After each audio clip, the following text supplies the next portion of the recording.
Bien, jóvenes cachimbos, buenas tardes. Los saludo el profesor Rolando Rocha, de habilidad verbal. Vamos a iniciar esta decimotercera sesión del curso. eh, y el día de hoy nos enfocaremos en el texto argumentativo. Este texto es un texto bastante complejo de estructurar, ¿cierto? Eh, la producción de un texto argumentativo, en rigor, demanda no solo tiempo, sino también experticia, conocimiento, un marco de conocimientos interesante. Buenas tardes, Franco, Leonardo. Buenas tardes, Fernando, Tadeo. Un gusto saludar los jóvenes. Estamos aquí en pie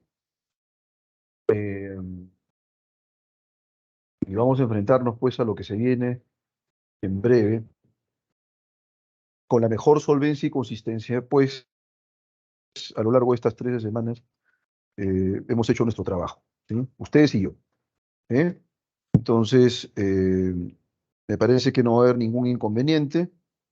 Siempre las contingencias existen, ¿ok? Siempre existen contingencias, siempre enfrentaremos contingencias y hay que estar preparados para ello, ¿sí? Me parece que ustedes están muy bien preparados para enfrentar los desafíos que se erigen y que van ustedes a enfrentar muy pronto. Rodrigo, ¿qué tal? ¿Cómo estás? Estimado Daniel de Jesús, ¿qué tal, maestro? ¿Cómo está? Un gusto saludar los jóvenes. Y bueno, vamos entonces a desarrollar esta primera sección, esta primera parte. El texto argumentativo vamos a tener que verlo durante varias semanas, ¿no? No va a haber una sola semana. Son varias las ideas que tenemos que ir desarrollando respecto al texto argumentativo. Eh, y por esa razón hemos dosificado el material en 3 semanas más o menos, ¿no? Va a haber tres separatas de texto argumentativo. Luego, veremos el texto científico, el texto filosófico, me parece que el texto literario y luego un repaso y eso será todo, ¿no es cierto? Y estamos en realidad bastante próximos a acabar el ciclo, ¿ok? Muy próximos a acabar el ciclo y esto ha sido pues una carrera rápida, ¿no es cierto? Bastante veloz eh, y hasta ahora recuerdo la primera clase. Así pasa el tiempo, ¿no es cierto? De manera brutal.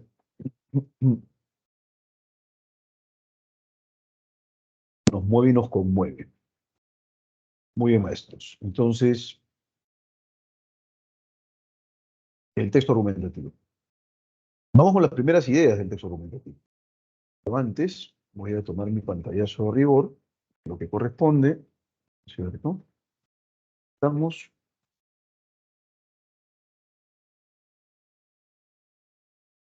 ¿Mm?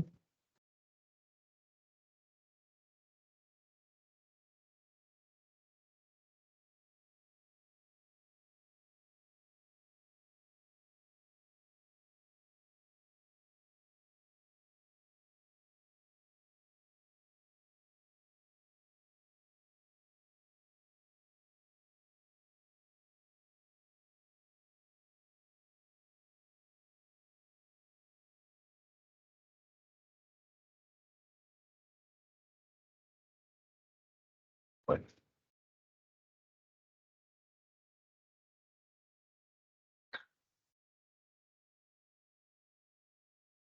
aula 74 de la tarde, semana 13, ¿no?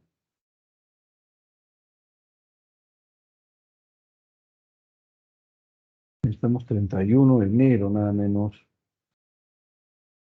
Último día de enero, ¿eh? Último día de enero, jóvenes. Se fue el mes, ¿ok? Cuarta entrega, nos detenemos. Listo. Muy bien. Entonces, profesor, ¿y en qué consiste argumentar? ¿No es cierto? ¿Qué es la argumentación? En realidad tendría que decirles lo siguiente, ¿no? Eh, Toda práctica discursiva siempre debe estar mediada y regulada por la intención. Cada uno de nosotros, por supuesto, al interactuar, pretende cumplir ciertos objetivos comunicativos en rigor, ¿no? Ciertos objetivos discursivos. Y entonces pienso en lo siguiente, ¿ok? Pienso la persuasión, cuando uno convence, por ejemplo, o intenta convencer a alguien, ¿no?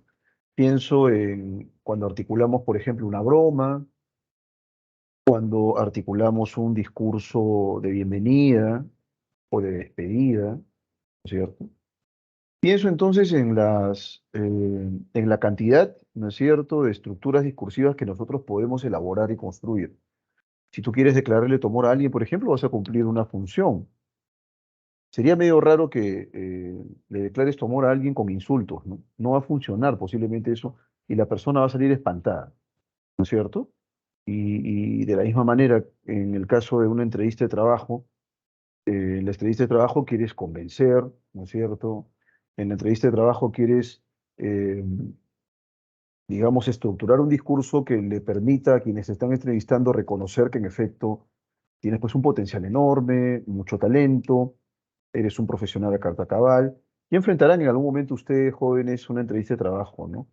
Yo lo he hecho muchas veces, con éxito siempre, eh, y claro, el éxito me parece que me lo ha asegurado la universidad por varias razones, ¿no? Me ha formado bien, me ha dado pues una profesión hermosa que es la lingüística y que es una profesión que a mí me gusta, ¿no es cierto? Y bueno, ahí están los resultados. Pero en una entrevista de trabajo tengo que ir a cumplir ciertas formalidades, ¿no es cierto? Y también a convencer al entrevistador. Entonces va a ser bastante desatinado, por ejemplo, que yo asista a una entrevista de trabajo y pues empieza a bromear, ¿no es cierto?, con la vestimenta de quien me está entrevistando, ¿no? O sea, no tendría mucho sentido eso. Imagínate que le lance bromas, lo más probable es que me crean loco y me saquen rápido, ¿no? Bueno, señor, para otra oportunidad será. Entonces, eso ocurre con las situaciones discursivas. Y la argumentación, profesor, la argumentación puede ser también un acto comunicativo, ¿no? De hecho, lo es. Estamos de acuerdo. Es una práctica discursiva bastante racional. La argumentación tiene que ver con la estructuración de razones, ¿no es cierto? Nosotros a través de razones objetivas procuramos que nuestra posición respecto de un tema cualquiera no solo quede sentada, sino que eh, sea pues convincente, ¿no? Eso intentamos al momento de argumentar. Queremos persuadir a quien nos está escuchando. ¿Estamos de acuerdo? Entonces, por ejemplo, en un debate nosotros vamos a utilizar la argumentación. Vean ustedes que este encierro, que ya está atenuándose poco a poco y progresivamente, este encierro ha generado, que es interesante eso, que la gente se siente a la mesa y entonces eh, hable, discuta, ¿no es cierto?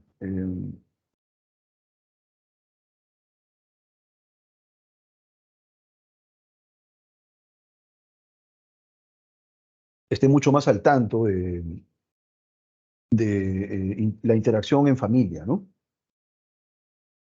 Y eso ha generado que en muchos casos, pues, ante la tensión particular que generó esta pandemia, ¿no es cierto? Eh, digámoslo así, empiecen a discutir determinados temas, ¿no? Entonces, en el calor de la discusión, lo que uno quiere es, pues, convencer de que en efecto la posición nuestra es la más adecuada, ¿no? Bueno, mi posición es la más razonable, presenta un alto grado de plausibilidad, pero tengo que, digamos, esgrimir razones para que quienes me están escuchando admitan que en efecto mi posición es la adecuada, ¿no es cierto? Usualmente cuando uno argumenta en determinados contextos, ¿no? No cualquier contexto va a servir para argumentar. Entonces, va a depender mucho de eso, va a depender mucho de la situación comunicativa, ¿no es cierto? Y del contexto, eh, el éxito de la argumentación. Los políticos peruanos tienen en realidad pocas herramientas argumentativas, en la mayoría de casos juegan más bien, ¿no es cierto?, con, digamos, las emociones del público, estamos de acuerdo. Y lo que ha venido ocurriendo en estas semanas nos dejan pues una clara muestra de que en efecto muy sofisticados no son al argumentar, ¿no es cierto? Y creo, estoy tentado a pensar que sobre argumentación saben muy poco, ¿sí? Entonces, la argumentación cumple una función, la función de persuadir. ¿Y qué es persuadir, profesor? Cambiar la perspectiva que una persona, ¿no es cierto? Deme un segundito, por favor.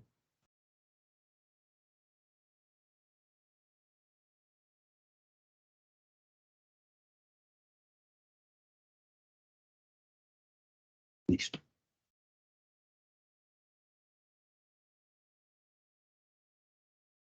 Bueno, ahí también las clases ya se están programando para el pregrado, el posgrado, ustedes saben. Todas las universidades ya empiezan a partir de febrero y a veces mucho antes, ¿ah? Eh, por ejemplo, un ciclo se programa con un año de anticipación, ¿no es cierto? ¿Ok? Entonces, eso, eh, requerimos, requerimos programarnos con mucho tiempo. Y entonces ya están apareciendo las propuestas de horarios y tal. Y uno pues tiene que estar pendiente de eso, ¿no? Bien, jóvenes cachimbitos. Entonces, punto número uno. ¿Qué es la argumentación? Es la estructuración de razones. ¿Estamos de acuerdo? Listo. Es la estructuración de razones. Bien, profesor. ¿Y cómo estructura razones? En primer lugar, tenemos que contar, si el tema acaso lo amerita, tenemos que contar con evidencia. Nosotros no podemos argumentar haciendo uso de nuestra subjetividad. Primer punto, no se les ocurra a ustedes, ¿no es cierto?, tratar de imponer su postura sobre la base de anécdotas. Eso no sirve. ¿Estamos de acuerdo?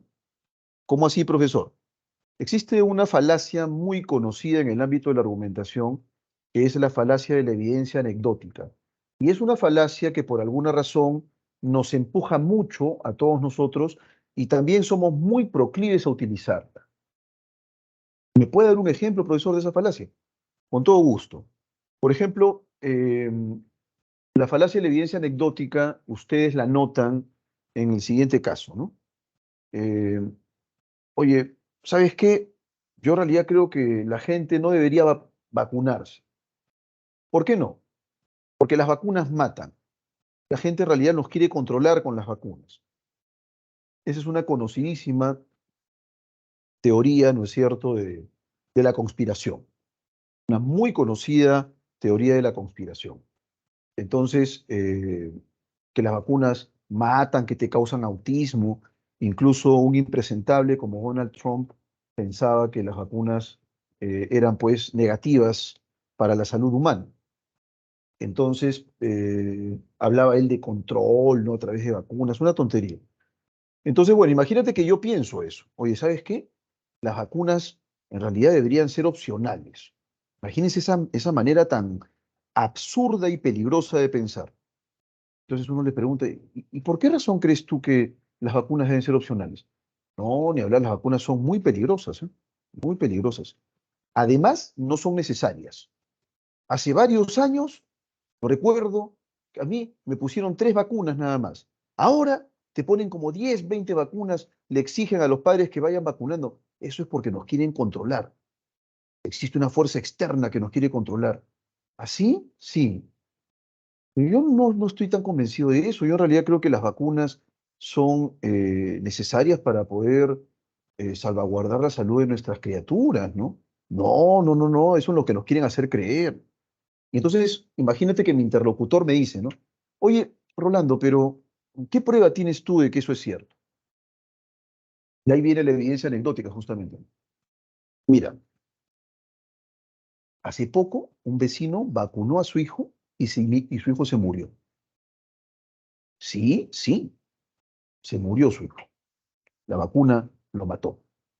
Pero además, yo no he vacunado a ninguno de mis hijos y están bien ellos, saludables, muy sanos. Entonces, esa es prueba de que las vacunas no sirven, son negativas y además se tienen que evitar. Ya, esa es la evidencia anecdótica.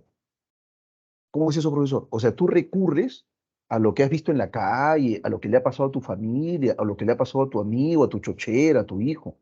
Eso no es evidencia de nada. Esas son anécdotas. ¿Estamos de acuerdo? Y las anécdotas en el ámbito de la argumentación no sirven. Las vacunas pasan por todo un proceso de testeo, por muchas pruebas, estamos de acuerdo, para lograr un alto grado de efectividad, ¿no es cierto? La fase de experimentación dura mucho, ¿estamos de acuerdo? ¿Saben cuánta gente se ha salvado con la vacuna contra la poliomielitis? ¿Estamos de acuerdo, estimados cachimbos? ¿Saben cuánta gente se ha salvado, no es cierto, con la penicilina?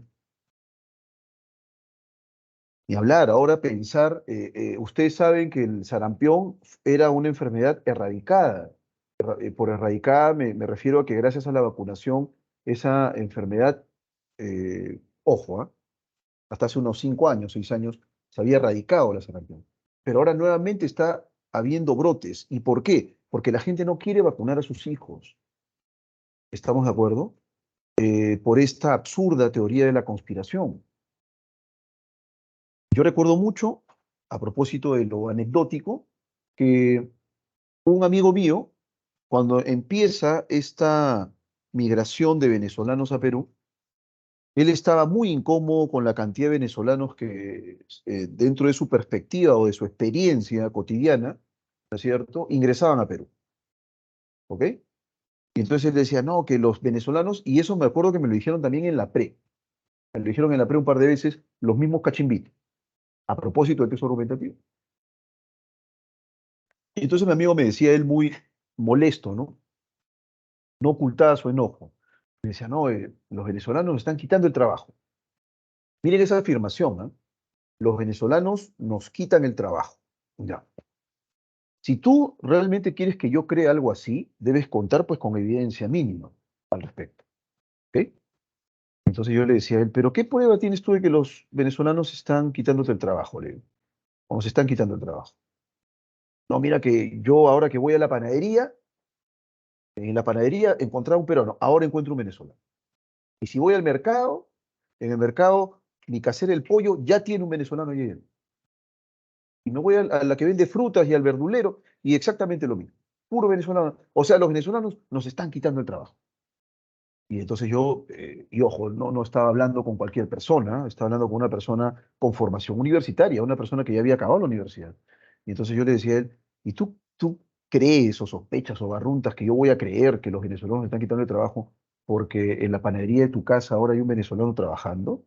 Tú estás loco. O sea, no hay manera de que yo pueda, que me puedas convencer de que nos están quitando el empleo, ¿no? Lo que me estás brindando tú son casos anecdóticos, pero no es prueba de nada. La argumentación va por otro derrotero.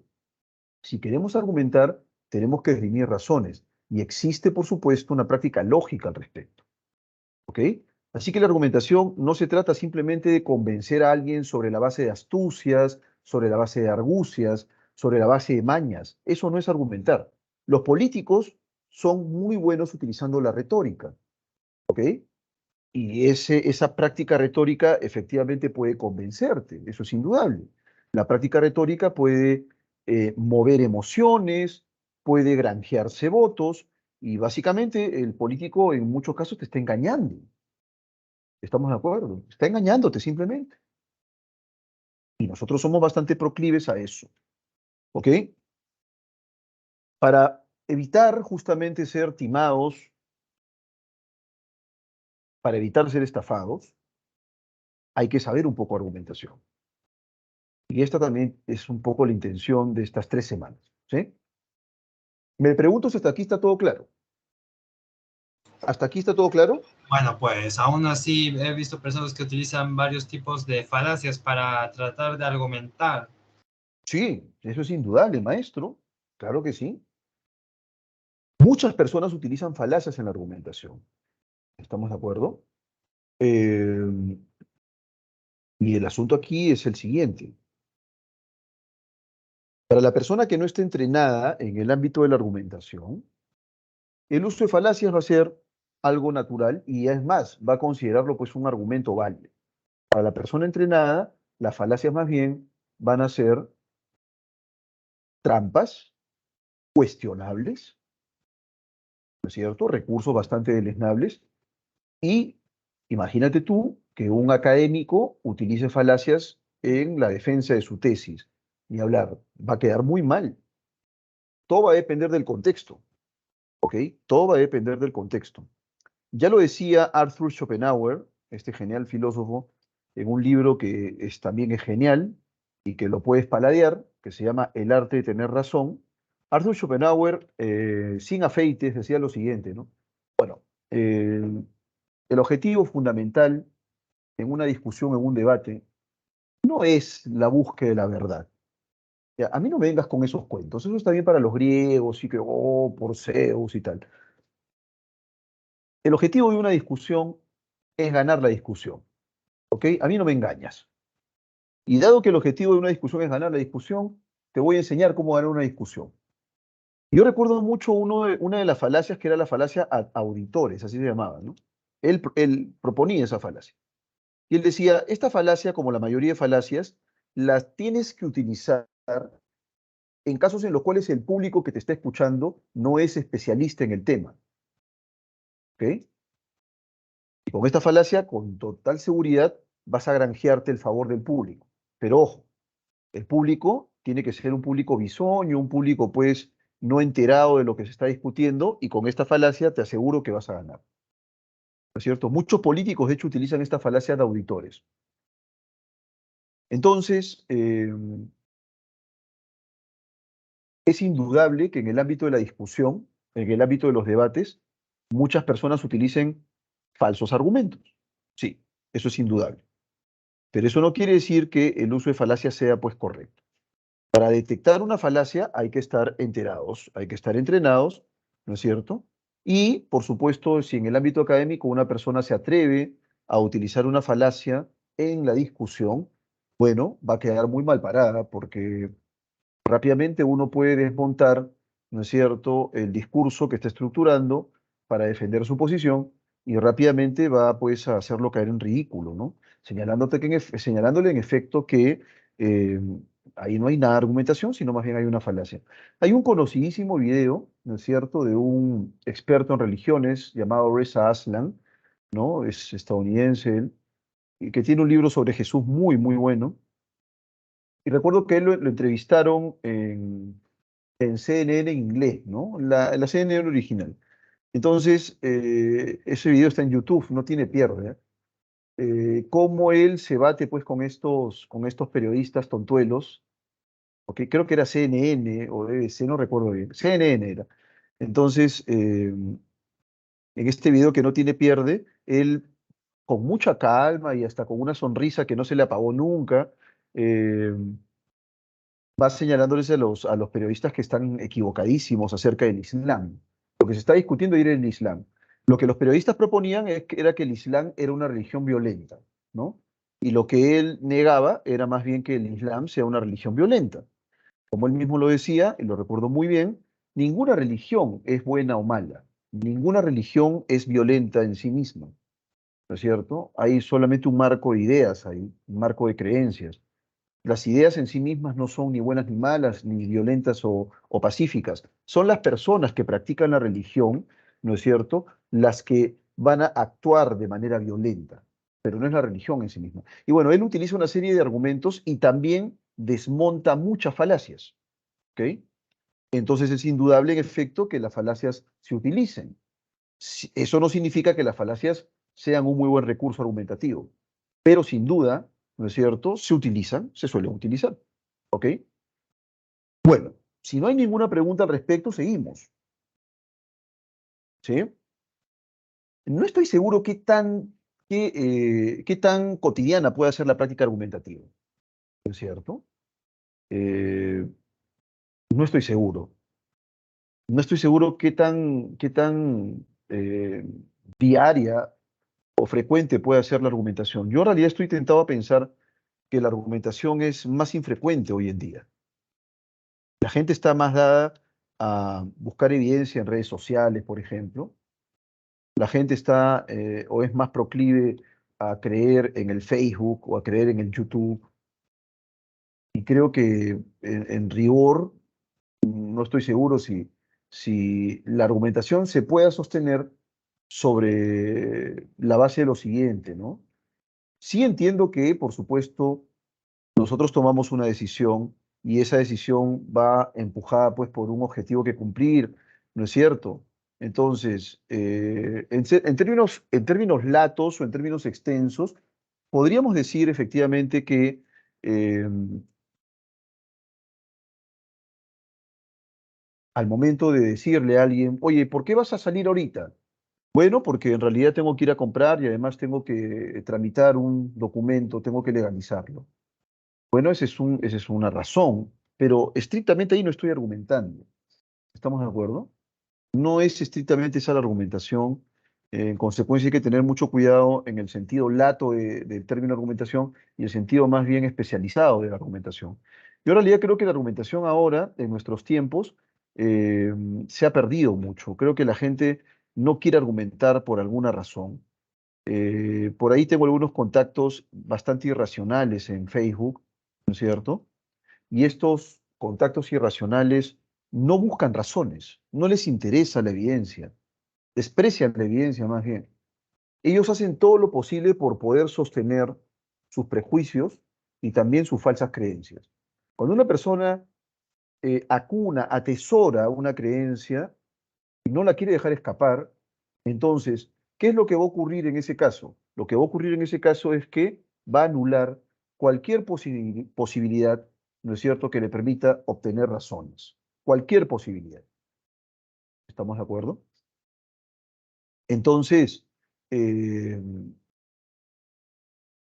lamentablemente en una sociedad y en estos tiempos en los cuales hay un volumen abrumador de información, la práctica argumentativa se vuelve realmente extraña, enrarecida por las falsas creencias, por la actitud vociferante y babeante, ¿no es cierto?, de muchos enemigos de la razón, más bien. Pinker habla algo de eso, ¿no es cierto?, no solamente en un libro genial que es La tabla rasa, la negación de la naturaleza humana, sino que en otro libro llamado En defensa de la ilustración, Pinker también habla un poco acerca de esa enemistad, de ese divorcio, ¿no es cierto?, con el saber, con la ciencia, con la objetividad. ¿Ok? Así que hay que estar muy alertas, ustedes que son postulantes a San Marcos y que estoy completamente seguro van a ingresar a la universidad, estoy convencido de eso. Eh, Creo que estar de acuerdo con el arte de tener razón, no en el sentido de Schopenhauer, por supuesto, sino en la búsqueda, por supuesto, de la verdad, es un camino difícil, ¿no es cierto? Que amerita, por supuesto, mucho conocimiento, mucha lectura y creo yo la capacidad para poder reconocer cuándo estamos frente a una razón propiamente y cuándo estamos frente, pues, a una emoción encubierta de razón, porque eso es una falacia, ¿no? La falacia es eso, es una emoción, ¿no es cierto? La falacia siempre va a ser gatillada por la emoción, ¿sí? Entonces, el argumento sí, efectivamente, es un medio indagatorio, eso no lo dudo, estamos de acuerdo, que va a requerir, por supuesto, un trabajo de investigación paciente, estamos de acuerdo, ¿sí? Es decir, nuestra posición va a estar posiblemente enfrentada con otras posiciones, pero lo que quiero es efectivamente demostrar que en efecto mi posición es válida y el grado de plausibilidad de mi posición y de mis argumentos es muchísimo mayor que los argumentos y la posición de mi interlocutor, ¿cierto? ¿O no? Entonces, eso, ¿ok? Bien, seguimos por aquí.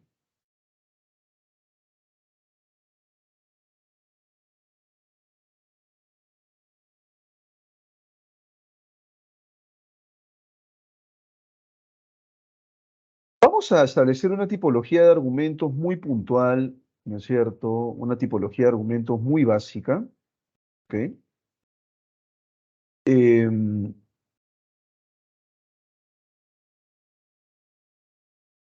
digamos, para ir introduciéndonos, para ir aproximándonos, ¿no es cierto?, al ámbito de la argumentación, ¿ok? Entonces, si es la búsqueda de la verdad, va a haber distintos tipos de recursos. ¿Estamos de acuerdo? Por ejemplo, cierto tipo de argumentos van a estar sustentados, ¿no es cierto? Digamos, como producto de la convivencia social, ¿ya? Son, digamos, verdades admitidas y aceptadas por el conjunto de la sociedad. Por ejemplo, que tenemos que alimentar a nuestros hijos es una verdad de consenso, ¿no es cierto? Es como un pacto implícito. Y si no alimentamos a nuestros hijos, entonces posiblemente se nos tenga pues que castigar o sancionar. ¿Eh? Por ejemplo, antes, jóvenes, los perros, los animalitos, se compraba un perro para tenerlo en el patio, ¿cierto? Ese era el lugar del perro, el techo. Y si no tenías techo, bueno, lo tenías que dejar afuera. Por ahí, a duras penas, ¿no es cierto? Ciertas personas lo que hacían, ¿no es cierto? Era eh, construirle una casita de madera al perro, ¿no? ¿Y qué le das de comer al perro? Los desperdicios, la comida que sobraba, los huesos. Esa era la manera de razonar antes, ¿no? Al perro, ¿qué lo vas a bañar? ¿Qué vas a mandarlo a bañar? No, lo bañas tú, échale jabón Bolívar nada más, o báñalo con agua y se acabó, ¿no es cierto? Antes era así, y lo recuerdo nítidamente. Había abundantes perros callejeros en la calle, abundantes, jóvenes. Lo recuerdo nítidamente cuando era niño. ¿Por qué razón? En esa época era bastante oneroso cargar con una familia numerosa como para alimentar un perro. ¿Estamos de acuerdo? Ahora eso ha cambiado una barbaridad. Lo que quiero decirles con esto es que puede ser que un argumento racional sea pues efectivamente aceptado bajo un consenso implícito en una sociedad, pero no quiere decir que eso no va a cambiar nunca. Ojo con eso, ¿ok? Em, Ahora, por ejemplo, sí tienes que vacunar a tu perro, hay incluso leyes que protegen al animalito, ¿no es cierto? No le das a dar huesos porque sabes que los huesos pueden causarle un daño enorme a su estomaguito, entonces lo tienes que cuidar, ¿no es cierto? Yo a mis perros, tampoco es que al perro lo tengas que bañar todos los días, eso más bien sería contraproducente para el animalito, ¿ok? Pero, pero al perrito, ¿no es cierto? Se le tiene que bañar, dependiendo del tipo de pelaje, mínimo una vez al mes. ¿Ok? Entonces, yo, por ejemplo, tengo 3 perros. Y esos animales ya están acostumbrados 7 de la mañana, a veces un poco antes, a salir, me los llevo al parque, 1 hora y media para que corran, desgasten su energía, hagan sus necesidades, ese es también otro asunto, ¿no es cierto? La gente no está educada para atender estos animales, ¿no? Y en ese sentido, algunos, por ejemplo, dejan las excretas del perro tiradas por aquí y por allá, ¿no? Entonces, eso está muy mal, pues, ¿ok? El animal tiene que comer a determinada hora, ¿no es cierto? En fin, son animalitos muy dependientes, pero, y que además exigen compromiso, responsabilidad, ¿no es cierto? Y cuidados mínimos. Pero claro, antes no era así. Antes el argumento racional, bueno, pues es un perro, pues es un animal. Por eso le doy huesos, ¿no es cierto? Ahora, más bien, el animal está dentro de la casa, lo tienes cuidado, lo bañas periódicamente, le pones sus vacunas, etcétera, etcétera, ¿no? Eh, Ahora, efectivamente, va un poco tomando cuerpo y también va ganando terreno esta manera actual de ver pues a estos animalitos, ¿no? A cualquier animal, ¿no? Como les decía a ustedes, hay leyes que protegen a los animales ahora. Antes eso era impensado, ¿ok? Entonces, yo ahorita justo estoy acá al costado, veo a mi perra, la más grande que tengo, que se llama Nena, que es un tremendo animal, ¿no es cierto? Tan cariñosa es esta perrita, les digo, va a cumplir un año, ¿no? ¿Y saben dónde la encontré? La encontré en el parque, ¿ok? Cachorrita ella, apenas podía ver, sospecho que tenía 1 mes o 2. La encontré junto con seis hermanos suyos. Eran 7 perritos que habían abandonado aquí en el parque al que voy diariamente a pasear a mis perros. Ahí habían abandonado, ¿no es cierto?, esta perrita, con 6 hermanitos suyos. y eran 7. Entonces, ahí hay un grupo de vecinos, ¿no? Que siempre nos reunimos ahí, nos encontramos y hablamos y tal. Y entonces empezaron ellos uno. Entonces, tres vecinas se llevaron un perrito cada una para ponerlo en adopción, ¿no? Una de ellas sí se quedó con la perrita y yo me tuve que llevar 4, ¿no? Y entonces, redes sociales, tal, páginas por aquí, por allá, me quedaban 4 perros, se llevaron 3. Y Nena fueron a verla, pues, 3 personas, pero se desalentaron porque tenía las patas grandes, ¿no? Y entonces, no, esta va a ser de raza grande y queremos más bien un perro pequeño. Así que Nena se tuvo que quedar conmigo. ¿Ok? Y acá la tengo hasta ahora. ¿Qué quieren que les diga? Y es un animalito, pero hermoso, ¿ah? Muy juguetona, muy dócil, ¿no? Y qué sé yo, hay gente desalmada pues que deja a los animales tirados, ¿no es cierto?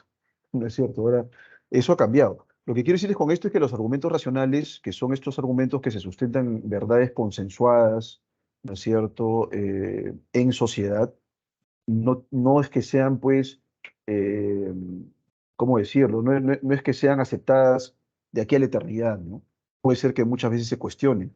Ustedes saben que, a propósito de este argumento racional, eh, cuando empieza a cambiar la perspectiva, ¿no es cierto?, acerca de qué es humano y qué no es humano, ¿no es cierto?, qué es un ser humano, las prácticas esclavistas empezaron a verse mermadas, ¿no? Porque claro, para los europeos, por ejemplo, que un negro sea tu esclavo era algo normal, porque el negro es un animal, no es un ser humano propiamente.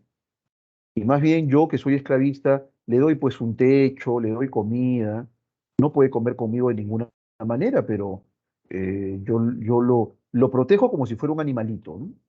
¿Ok? Esa era una práctica cotidiana, el esclavismo. Yo recuerdo en el comercio, y uno revisa los archivos del comercio de hace bastantes años atrás, ¿no es cierto? En los anuncios aparecía se vende esclavo. ¿Cómo la ven? Entonces, la mentira, la verdad de hoy es la mentira de mañana, ¿no? Estas verdades admitidas socialmente, sí, efectivamente pueden estar consensuadas y pueden ser muy aceptadas y todo lo que quieras, pero no quiere decir que están grabadas en piedra y que no se puedan en algún momento rechazar, ¿ok? Los argumentos de hecho sí, sí más bien son un poco distintos, ¿ah? Porque en los argumentos de hecho lo que requiero es evidencia, ¿no? Requiero pruebas observables para poder sostener, ¿no es cierto?, mi posición. Los argumentos de ejemplificación van a requerir ejemplos, los argumentos de ejemplificación van a requerir datos empíricos, ¿no es cierto?, que permitan sostener la postura, ¿ok? Hasta aquí están claros los 3 tipos de argumentos, jóvenes. ¿Están claros los 3 tipos de argumentos? Sí, profesor, se entiende. Bien. Si Sí, tienen alguna profesor. pregunta, muy bien. Si tienen alguna consulta o duda, por favor, estoy aquí para ayudarlos, ¿ah? ¿Ok? Bien. Un segundo, por favor.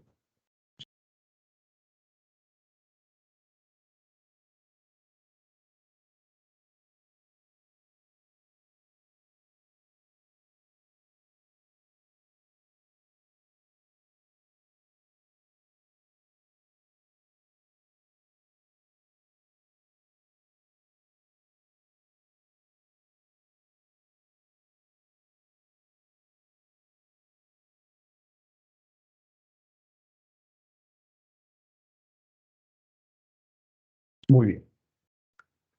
Seguimos entonces, vamos con los otros argumentillos por ahí, ya saben, el argumento racional, verdades consensuadas socialmente, argumentos de hecho, pruebas observables, argumentos de ejemplificación, son ejemplos particulares que van sumando y que van permitiendo sustentar la posición, ¿ok? Vamos ahora con los otros 3 argumentos. El argumento de autoridad es efectivamente un argumento que apela a una voz autorizada en el tema. Hay que tener cuidado, ¿ah? El argumento de autoridad no quiere decir que a mí se me ocurra porque es una persona famosa, oye, no, pero el calentamiento global es una realidad, ¿no es cierto? Hay que tener mucho cuidado con el calentamiento. ¿Y por qué? porque lo dice Brad Pitt. Y a mí qué me importa que lo diga Brad Pitt. Es que lo dice Shakira, ¿no es cierto? Y bueno, como lo dice Shakira, es cierto, ¿no? Estás loco. O sea, ahí no hay ninguna autoridad, ninguna voz autorizada en absoluto, ¿no? Lo que nosotros requerimos cuando utilizamos un argumento de autoridad es una voz especializada, autorizada en el tema. Si estoy discutiendo un tema económico, pues me remito a un economista. Si estoy discutiendo un tema filosófico, el filósofo es la voz. Si estoy discutiendo un tema lingüístico, un tema biológico, qué sé yo, ¿no es cierto? Me remito a especialistas en el tema. ¿Sí? En muchos casos, esto se vincula, por supuesto, con investigaciones de carácter o de corte científico. ¿Sí? Esos son argumentos de autoridad. Luego, los argumentos axiológicos, ¿ok? Son los argumentos que suponen, pues, la contrastación de ideas vinculadas con valores de carácter moral, ¿ok? Y los argumentos causales son aquellos argumentos que se basan, se sostienen en la relación causa-efecto, causa-consecuencia, entre dos o más situaciones. ¿Estamos de acuerdo? Eso. Argumentatos, dice aquí, debió decir argumentos, ¿no? No sé por qué han colocado argumentatos aquí, bueno. Es argumentos, ¿ok? Esto se tiene que borrar.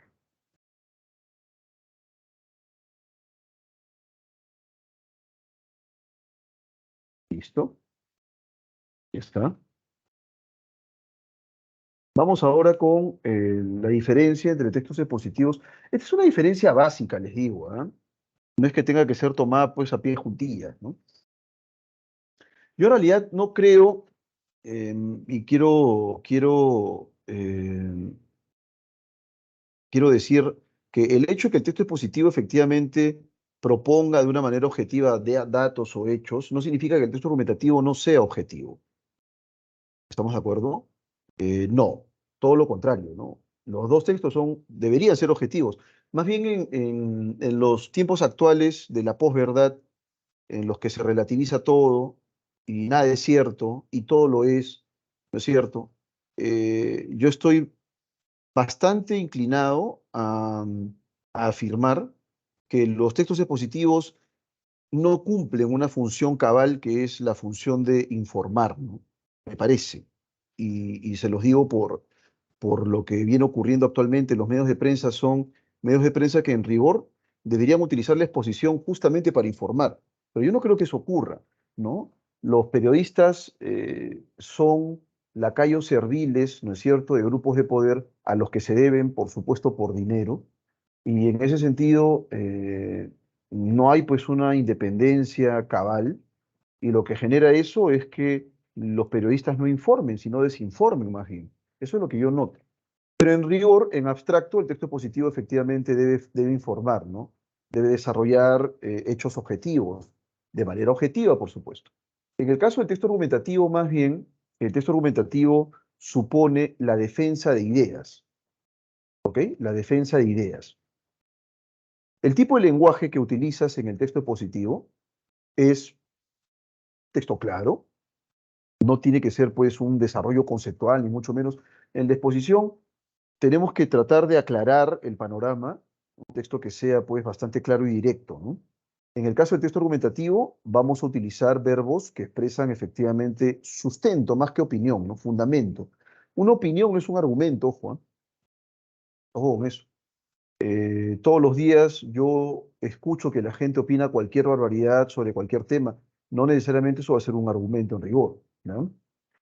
En cuanto al tratamiento de la información, aquí sí me parece que es correcto, porque el texto expositivo, ¿no es cierto? Eh, Se articula con la finalidad de emitir, enunciar, presentar datos, pero el que está informando, ¿no es cierto?, se abstiene de emitir algún juicio valorativo acerca de esa información. O sea, quien está exponiendo no señala si lo que está exponiendo es correcto o no es correcto, simplemente informa. Él puede estar en desacuerdo respecto de ello, ¿no es cierto? Puede estar en contra, en contra de lo que está informando, pero como está informando y esa es su labor, bueno, mi opinión particular acerca de estos hechos me las guardo o me la guardo, porque en este momento toca informar, ¿no es cierto? En el caso del texto argumentativo, ahí sí se rompe la neutralidad del texto expositivo, porque en el texto argumentativo sí va a ocurrir, oye, mira, está pasando esto, ¿ya? Ha pasado esto el día de hoy, a las 10 de la mañana, las consecuencias de esta acción han sido estas de acá, A, B, C, y sobre eso estoy en abierto desacuerdo, por estas razones, A, B, C, D. Esa es la argumentación, ¿ok? Esa es la argumentación. Y efectivamente, muchos textos de divulgación son textos que, digamos, presentan una plétora de textos expositivos, artículos de divulgación en periódicos, enciclopedias. Ahí vamos a encontrar pequeños textos expositivos. Y en el caso del texto argumentativo, sí más bien ensayos, ¿no es cierto? Eh, Textos científicos, se me ocurre, textos filosóficos. Ahí encontraremos, por supuesto, argumentos. ¿Ok? Seguimos. Algunas diferencias entre los textos expositivos y los textos argumentativos, ¿no? Esto es importante, ¿ah? El texto argumentativo puede servirse de la exposición. De hecho, que antes de plantear si estoy a favor o en contra, expongo hechos. Y una vez que los he expuesto y los he desarrollado de una manera escrupulosa, digo, sí, esto es correcto, esto es incorrecto, por esta razón y por esta otra. ¿No es cierto? Eso quiere decir que el texto argumentativo puede servirse de la exposición, pero no al revés. El texto expositivo no puede servirse de la argumentación, porque cuando eso ocurre, dejó de ser un texto expositivo y se volvió pues un texto argumentativo. ¿Ok? ¿Hasta aquí estamos de acuerdo o no estamos de acuerdo, jóvenes cachimbos? Sí. ¿Estamos de acuerdo, no? ¿Sí? Perfecto, muy bien. Vamos a continuar. Vamos a continuar. Eh, y bueno, dice aquí, quien haya jugado alguna vez al fútbol sabe que para patear bien y para meter o atajar goles de cabeza se necesita una buena cabeza, ¿cierto? Bien, vamos a pensarlo un poco, ¿ah? Vamos a pensarlo un poco, no nos adelantemos. Eh, claro, yo les digo algo, ¿no? Les digo algo. Imagínate tú que quieres patear un penal, porque creo que para lo único que es bueno ahora es para eso, Cristiano Ronaldo, como Cristiano Ronaldo, que tiene una efectividad muy alta, ¿no? O como Messi en el Mundial, donde no falló ni un solo penal. Bueno, hay que patear bien, pues, ¿no? O sea, razonar, a ver, este arquero, y ahí tienes que estudiar incluso al arquero, ¿no? A eso se refiere con tener buena cabeza, ojo, ¿eh?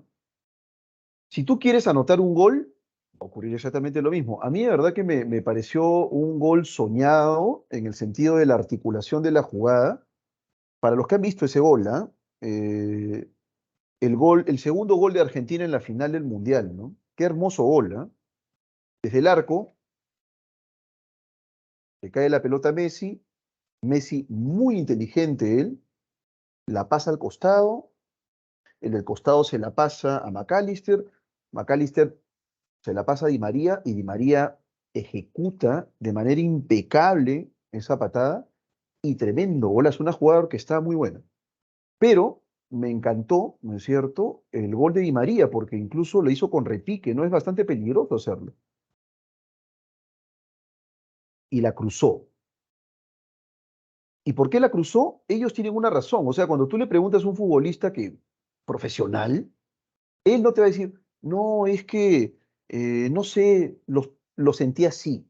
No, ellos en realidad, en cuestión de milisegundos, ya están procesando todo lo que están recibiendo y ejecutan. Ocurrió también con Maradona en el partido contra Inglaterra, ¿no?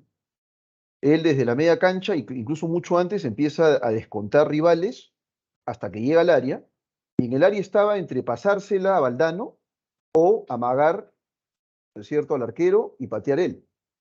Pero él estaba buscando el espacio para dársela a Valdano. Pero en ese momento él tiene que empezar a activar las posibilidades y también a desechar posibilidades. Es una cuestión maravillosa porque eso ocurre de manera muy rápida. Para que puedas tú tener esa experticia, debes razonar rápidamente. Y los futbolistas de élite o los deportistas de élite en general, en cuestión de milisegundos, ¿no es cierto?, pueden definir un partido. Y eso fue lo que ocurrió, ¿no es cierto?, en esta final. Entonces, me refiero al gol de Di María. En el caso de Maradona es una joya, ¿no? Hasta ahora es considerado el mejor gol en la historia de los mundiales. Un gol soñado, definitivamente, ¿no? Y para que ahí ustedes vean la inteligencia del jugador, ¿no?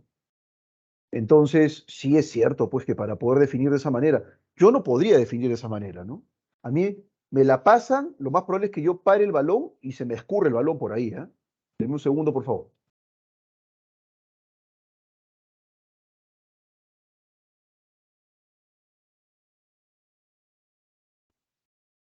Seguimos. Entonces, y luego para meter o atajar goles de cabeza, dice acá, ¿no? Para patear bien y para meter o atajar goles de cabeza se necesita una buena cabeza. Eh, ¿Qué quieren que les diga? Meter un gol de cabeza, ¿no es cierto? Tampoco es sencillo. Tienes que saber cómo ejecutar un cabezazo, ¿ok? Ahora, esta afirmación, ¿cómo la compruebo? ¿Es un argumento de autoridad? ¿Estoy recurriendo a alguien autorizado, a un especialista en el tema? ¿Es un argumento axiológico? Es decir, tiene que ver con una afirmación de carácter moral. ¿Es un argumento de hecho? Me refiero a un hecho concreto que permite sustentar esta afirmación. ¿Es un argumento causal? ¿Aquí hay una relación causa-efecto? ¿O estoy utilizando ejemplos? El ejemplo de Valdano, el ejemplo de Maradona, el ejemplo de Messi. ¿Qué tipo de argumento es?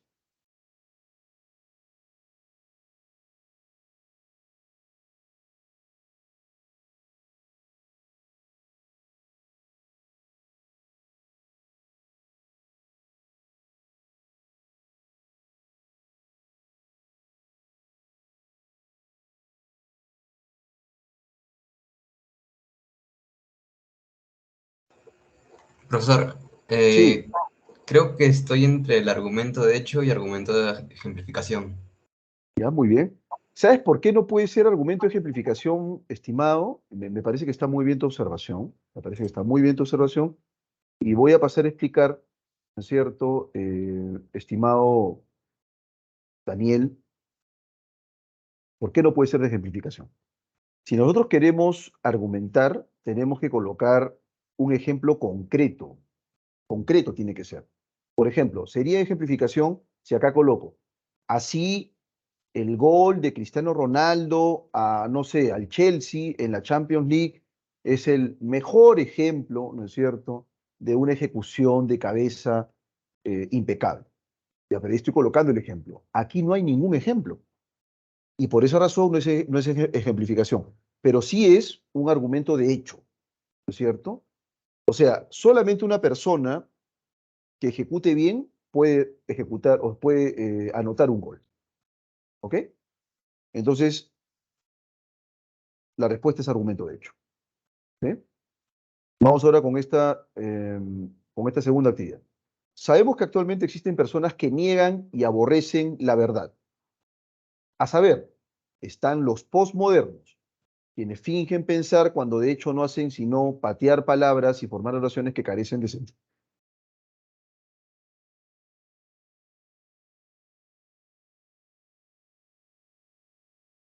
Calma, véanlo ahí, ¿eh?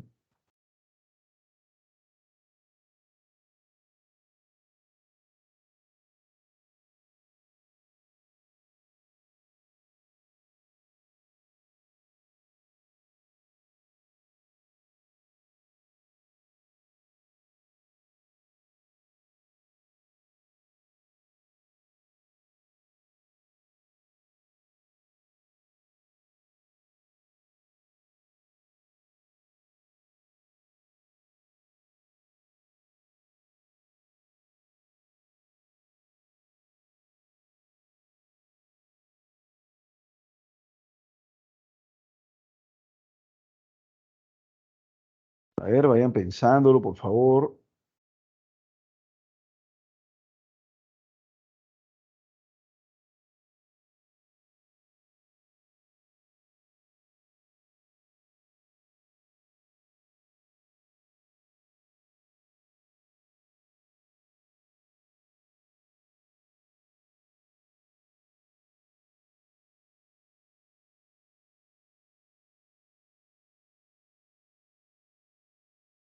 ¿Alguna idea, jóvenes?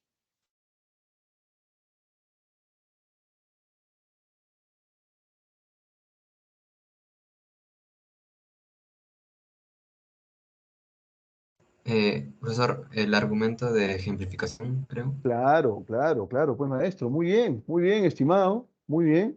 Efectivamente, es un argumento de ejemplificación, es clarísimo. Ahí está un ejemplo de personas que aborrecen y niegan la verdad son los posmodernos, ¿no? Efectivamente. Eh, Ahí está el ejemplo, ¿ok? Es un caso mucho más concreto.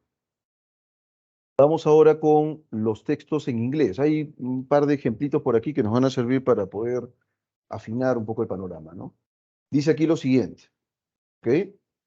Eh, a ver, whoever, ese elemento inicial, whoever, ¿no es cierto? Limits, quien se limita. ¿Y por qué es quien se limita? Porque dice whoever limits himself, ¿no? Lo literal sería quien limita a sí mismo, ¿no? Ese himself es sí mismo. Entonces, quien se limita to paying, a pagar, the expenses of raising.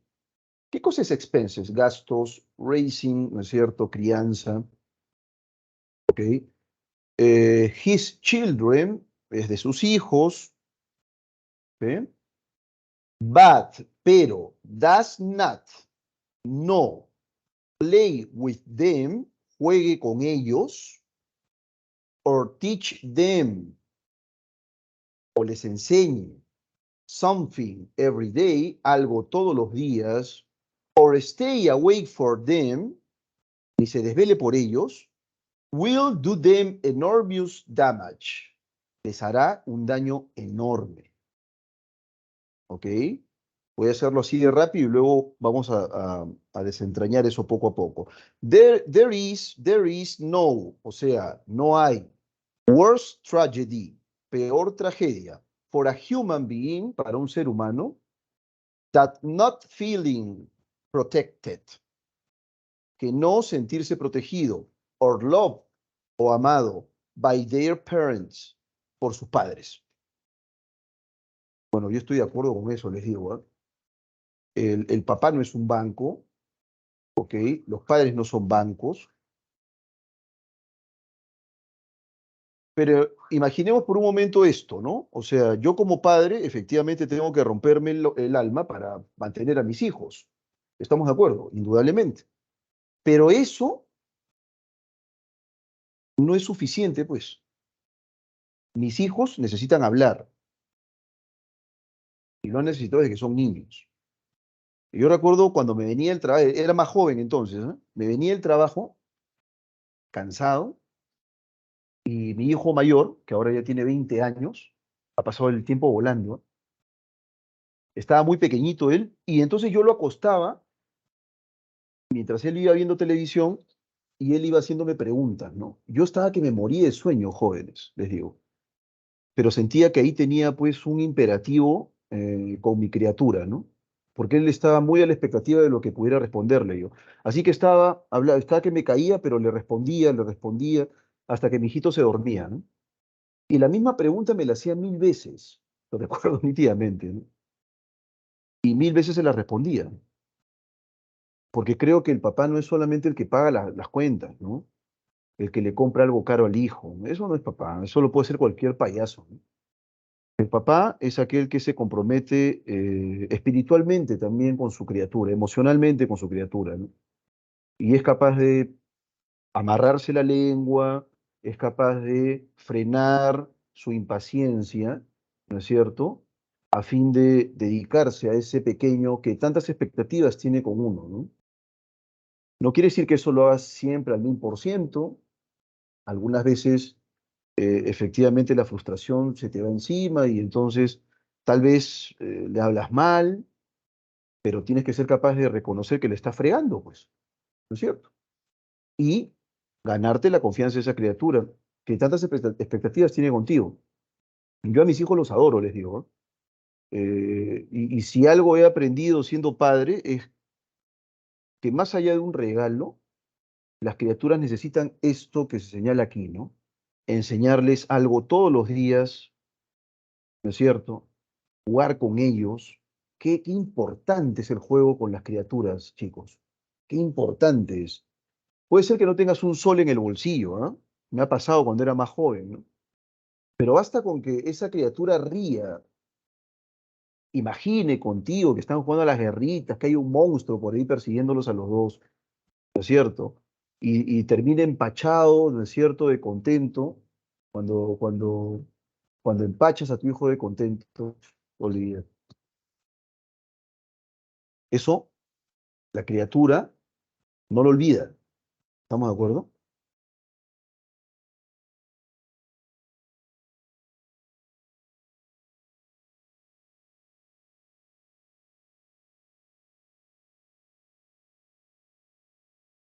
Bien. Entonces,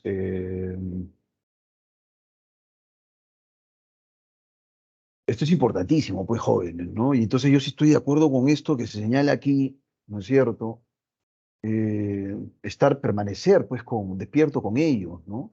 Por más que te gane el sueño, ¿ah?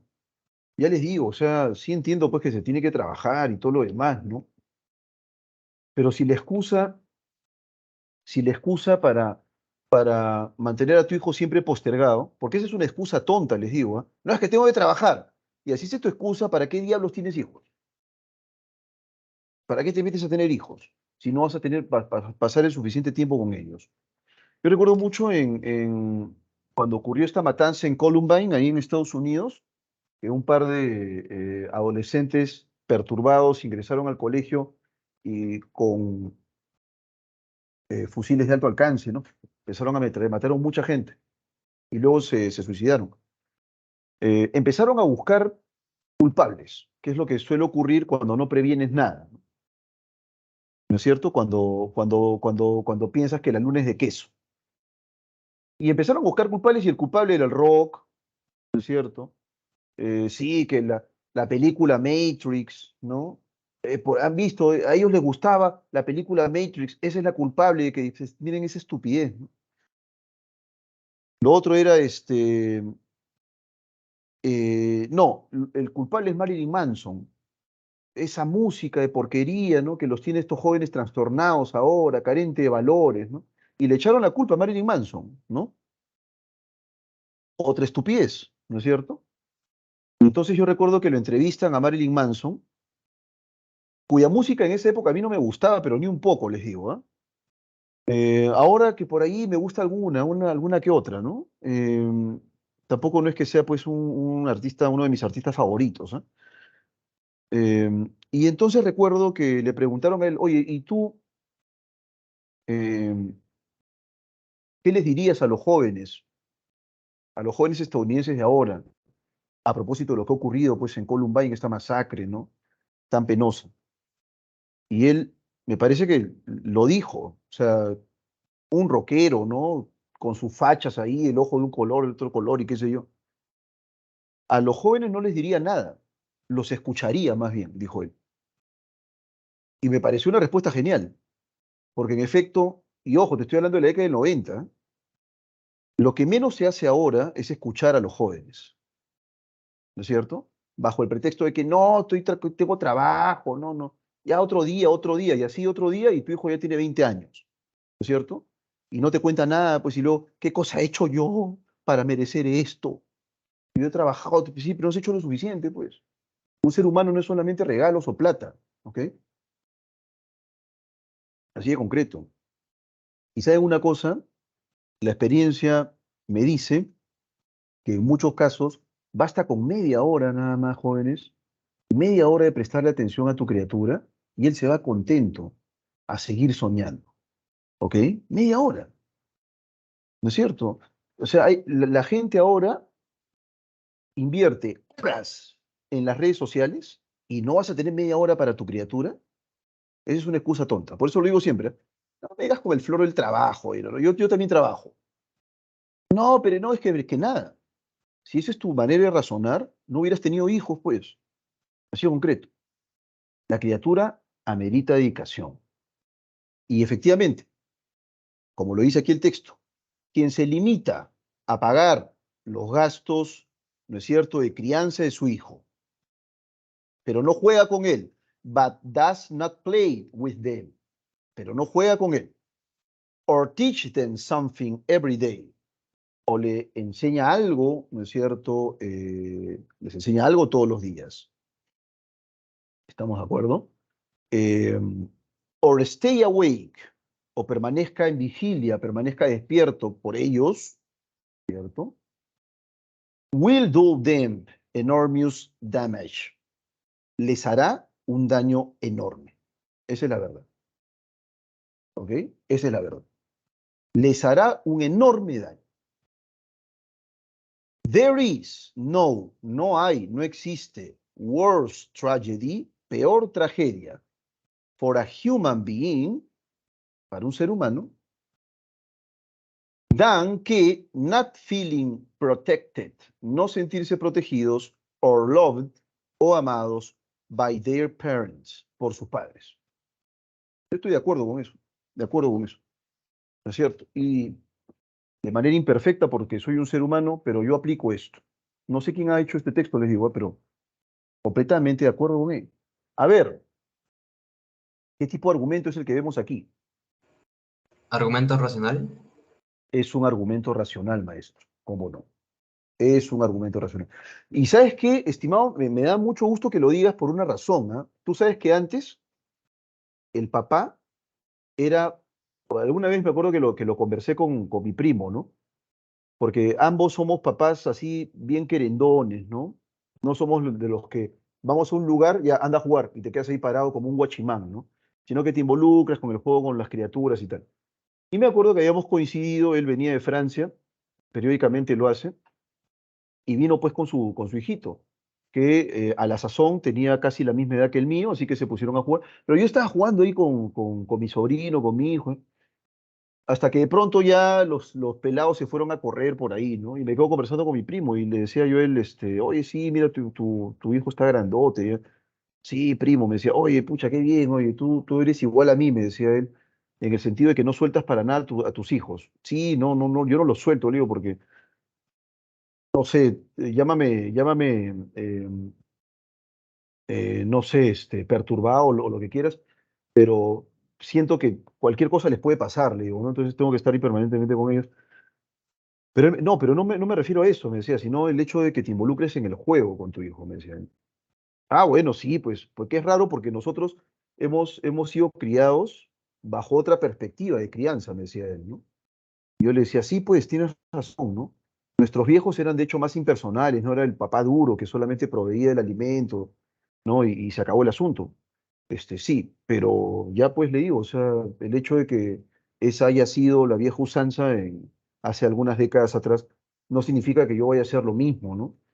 Entonces, claro, y por algo he pasado por una universidad, por algo razono, y por algo sé, y incluso antes de tener hijos, la tenía clara, de que bueno, sí, yo, si tengo hijos, no voy a hacer esto, ¿no? O sea, entonces, bueno, y por ahí va el asunto, le decía yo. Sí, pues qué bien, primo, me decía, porque incluso ahora me dice, ¿no? Tú sabes que él vive en Francia hace muchos años, ¿no? Pucha, que hay gente más desnaturalizada, compadre, me dice, que manda a sus hijos, no importa lo que les pase, ¿no? Ellos están en otras, con el pretexto de que no, que ahorita estoy ocupada, ¿no? Y lo decía él por la mamá de su hijito, ¿no? Entonces, bueno, pues, pero gracias a Dios, Ítalo te tiene a ti, ¿no? Perdón, ¿cómo se llama su hijito? Ya me olvidé el nombre de mi sobrino. Él te tiene a ti, le decía yo, ¿no? Y tú eres un buen padre, hermano. Le digo, el resto no importa, no importa lo que pase. Puede fallar uno, pero no puede fallar dos, pues. Fallan dos, hermano, y esa criatura está condenada, ¿no es cierto? Condenada a pasarla mal. Condenada a pasarla mal, así de concreto, le decía yo, ¿no?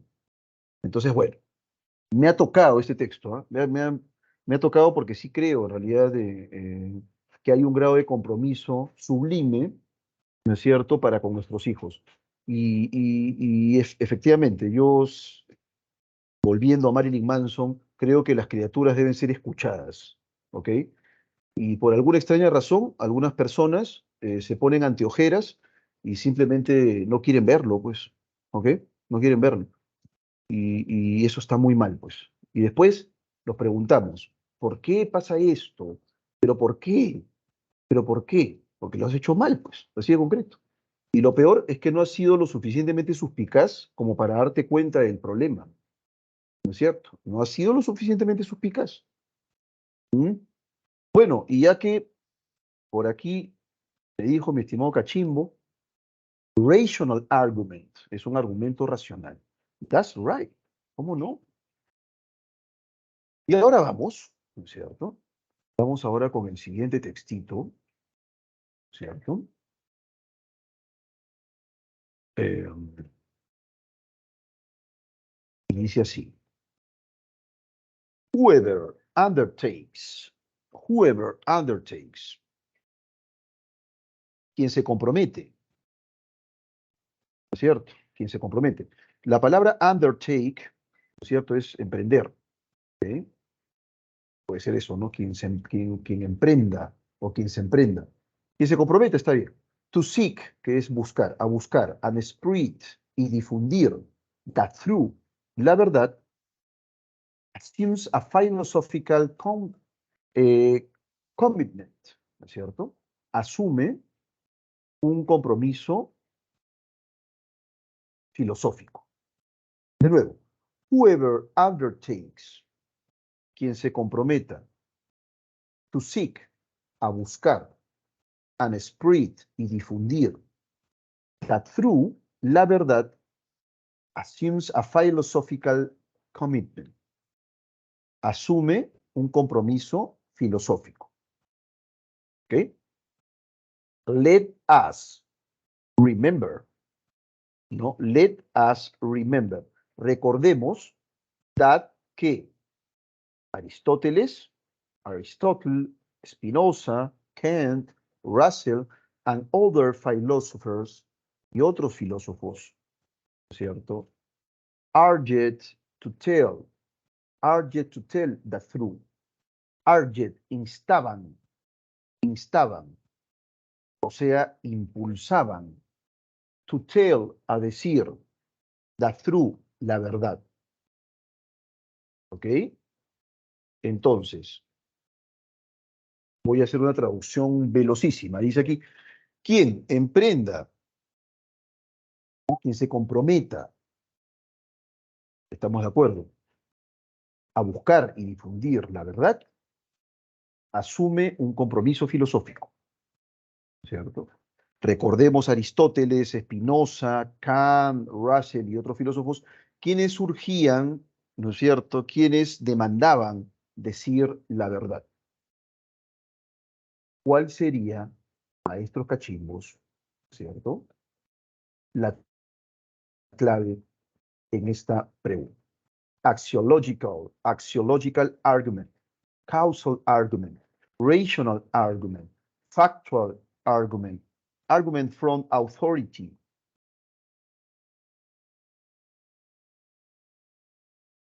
Es un argumento axiológico, es un argumento causal, ¿no es cierto? Es un argumento racional, es un argumento factual o fáctico, un argumento de autoridad. ¿Qué me dicen? ¿Qué me dicen que no dicen mis queridos cachimbos? Siempre bien ponderados mis cachimbitos.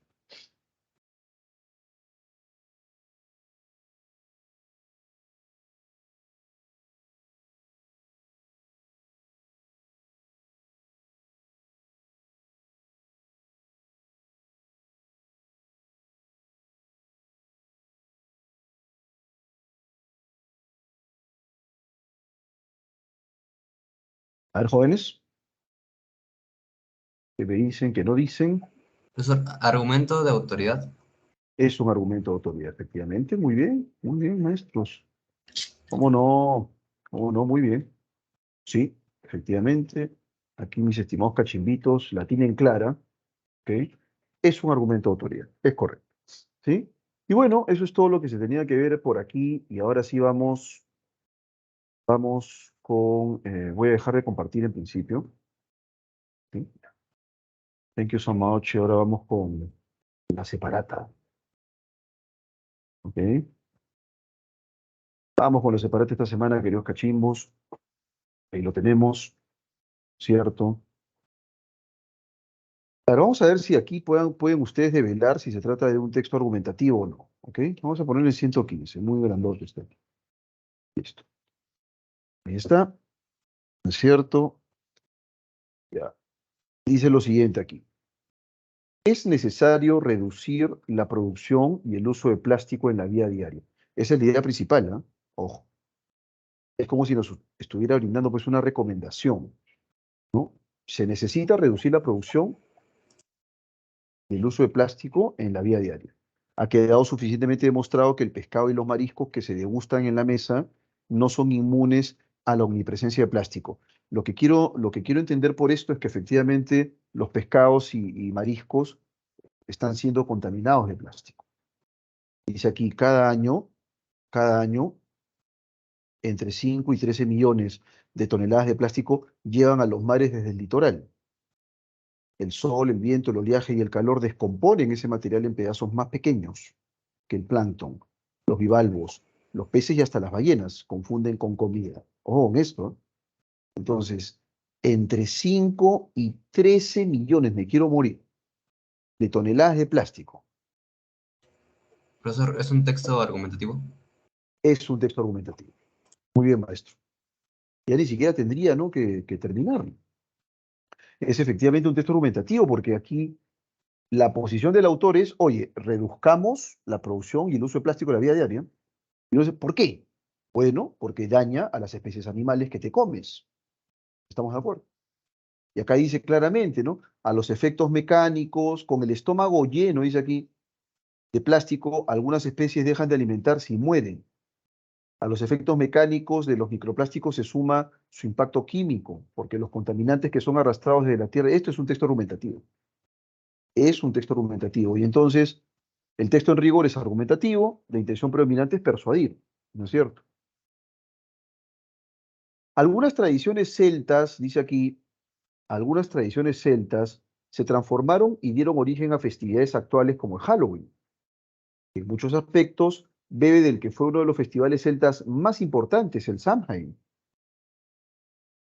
Este era uno de los 4 festivales anuales que celebraban el inicio de las estaciones, aunque éstas no se definían según los equinoccios y solsticios, sino de acorde a los ciclos agrícolas y ganaderos. Y cada uno poseía un significado preciso. Samhain tenía lugar a inicios de noviembre y era seguramente el más importante. Sería uno expositivo. Es un texto expositivo, ¿cómo no? Claro que sí, maestro. Aquí básicamente nos está brindando información, ¿cierto? Sustancialmente nos está brindando datos, datos muy concretos sobre una festividad de origen celta, que es el Halloween, y que deviene a su vez, ¿no es cierto?, dice aquí del Samhain. ¿Ok?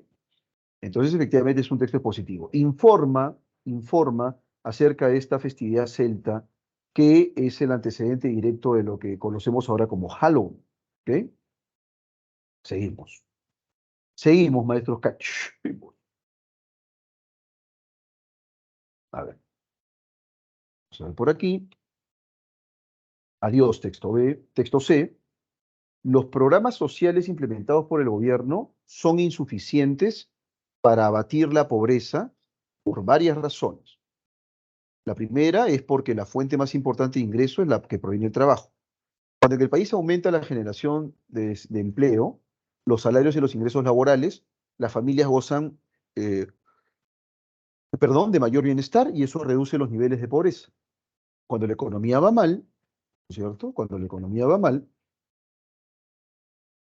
el ingreso laboral baja y es muy difícil que la política social lo compense. Maestro, cuénteme. ¿Es un texto argumentativo? Es Está un texto argumentando. argumentativo. Así es, ¿cómo no? Porque aquí dice claramente, ¿no? Oye, los programas sociales no sirven, son insuficientes si nosotros queremos combatir la pobreza. ¿Por qué? Y empieza. En primer lugar por esto, en segundo lugar por esto. Esas son las razones. Es un texto argumentativo. Muy bien, joven. Texto D. La Unión Europea se marcó el objetivo de duplicar la capacidad solar fotovoltaica para 2025 e instalar, no sé cómo se lee esto, 600 GW para 2030. A lo largo de los años se han sucedido estrategias y estudios para lograr sistemas cada vez más eficientes y ambiciosos. Una carrera que ha pasado por la investigación centrada en nuevos materiales y ubicaciones o incluso sistemas innovadores. A la lista se añade una propuesta más que defienden sus impulsores, puede brindar mayor atractivo a los niveles de eficiencia. el uso de tubos de vacío que generan electricidad y calor a la vez. Una de las compañías que defiende sus bondades es Naked Energy, con sede en West Sussex, Estados Unidos, y que asegura haber desarrollado la tecnología solar de mayor densidad energética del mundo. Con su gama de instalaciones Virtu, una tecnología que posee como pieza central los tubos de vacío.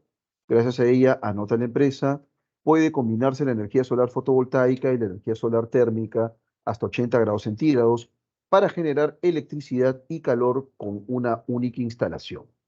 En su diseño, los tubos de vacío solares son similares a grandes termos fabricados con dos capas de vidrio cerradas al vacío y que acogen una placa de pequeñas dimensiones. Además, ofrecen ventajas importantes en comparación con otras tecnologías.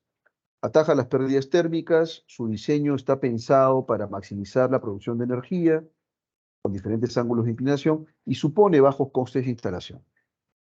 Recontra sencillo. ¿Qué tipo de texto es este de aquí, maestros cachimbos? Díganlo pronto, por favor. ¿Positivo? Es efectivamente un texto expositivo. Es un texto efectivamente expositivo. ¿Ok? Muy bien. Y con eso ya cerramos, por supuesto, eh, esta actividad y vamos con la siguiente. ¿Ok? Dice aquí, lee detenidamente los siguientes textos argumentativos sobre la base de la teoría expuesta debe señalar cuáles son sus componentes, ¿no? ¿Ya? Hay un texto nada más aquí, ¿eh? Y luego viene la comprensión lectora. Me voy a detener aquí, aunque creo que son dos, ¿no? Aquí está el texto de comprensión lectora y con eso así. Vamos con el texto 2, ¿ok? Este aquí.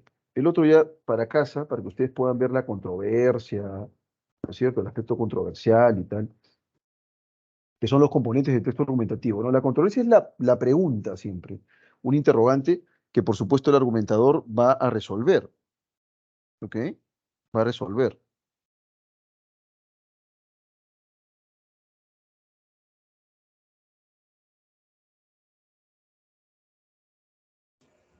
Profesor, disculpe, una pregunta. Dime, dime, Tesis es la postura del autor, ¿no? tal cual, tal cual. Por ejemplo, vamos a hacerlo rápidamente aquí. Dice acá, ¿qué es lo malo de la pseudociencia? Ya, esta es la controversia, ¿ok? La pregunta, que el autor, por supuesto, va a responder, ¿sí? Y va a responder, obviamente, en contra de la pseudociencia. Por esa razón empieza así, ¿no? ¿Qué es lo malo de la pseudociencia? Eso ya nos indica que la posición de él respecto a de la pseudociencia es de rechazo. No solo precisamente, no solo ni precisamente el que sea básicamente falsa, puesto que todas nuestras teorías factuales son a lo sumo parcialmente verdaderas. Aquí está. Lo malo de la pseudociencia es en primer lugar que se niega a fundamentar sus doctrinas y que no puede además hacerlo porque rompe totalmente con nuestra herencia científica, cosa que por cierto no ocurre en las revoluciones científicas, todas las cuales son parciales. ¿Ok? A ver, ¿qué cosa más hay acá? Me disculpan.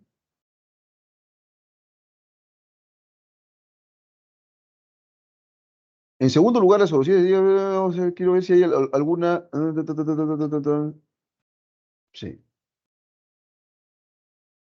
ya. Esta es la posición del autor, ¿no? Está aquí al final. ¿Ok? La pseudociencia tiene como objetivo primariamente práctico no cognitivo, ¿ok? Pero a diferencia de la magia, se presenta ella misma como ciencia y a diferencia de la tecnología, no goza el fundamento que la ciencia le da a dicho campo. O sea, lo que él claramente propone, ¿no es cierto?, son argumentos en contra de la pseudociencia, ¿sí? Y ahí está en primer lugar, en segundo lugar, en tercer lugar. Esa es la tesis del autor. La pseudociencia es negativa y por esa razón él la rechaza. ¿Ok? ¿Estamos de acuerdo, maestro, o no? Y esos son los componentes. Mario Bunge, nada menos. La controversia, la tesis, la pseudociencia es dañina. ¿Cuáles son las razones? Él ofrece 4 argumentos. ¿Hasta aquí está claro? Sí, profesor. Muy bien, maestro. Muy bien. Vamos ahora sí con la pregunta. Es de Francisco Moreno Fernández, ¿no? Nada menos. Deme un segundito, por favor. Wait a minute.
Bueno, seguimos, jóvenes, seguimos.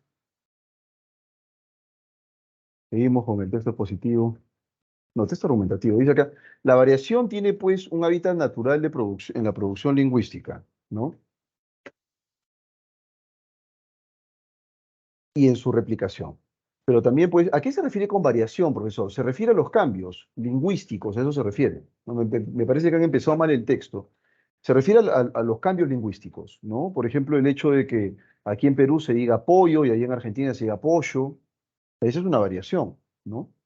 Dice aquí la variación tiene pues un hábitat natural en la producción lingüística y en su replicación, pero también puede ser interpretada desde el lado de la perspectiva subjetiva y desde el momento de la adquisición.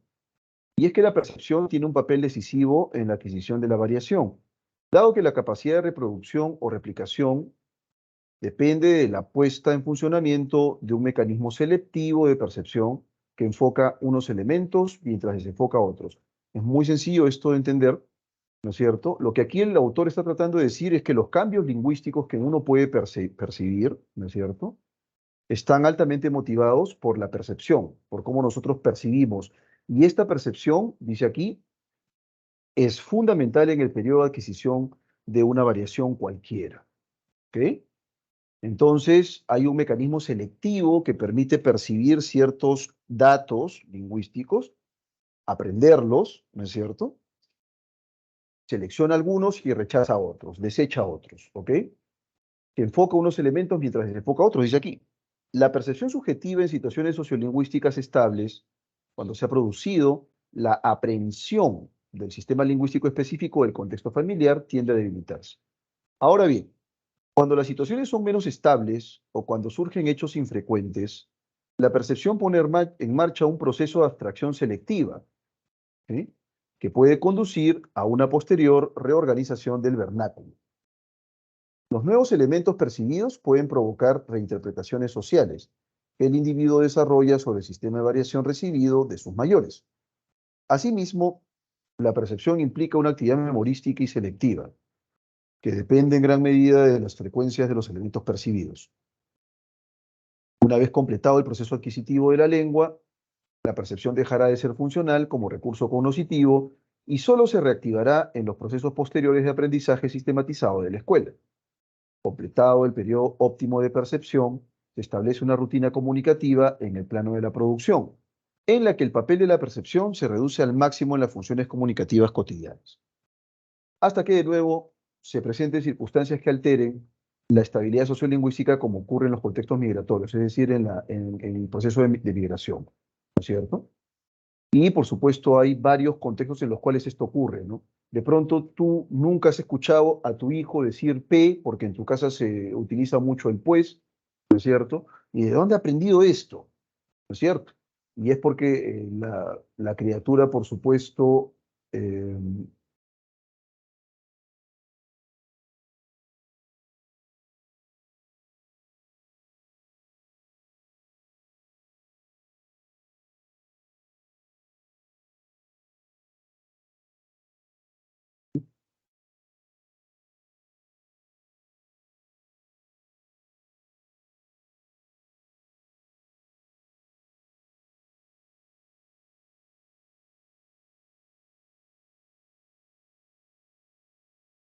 en un segundo, por favor.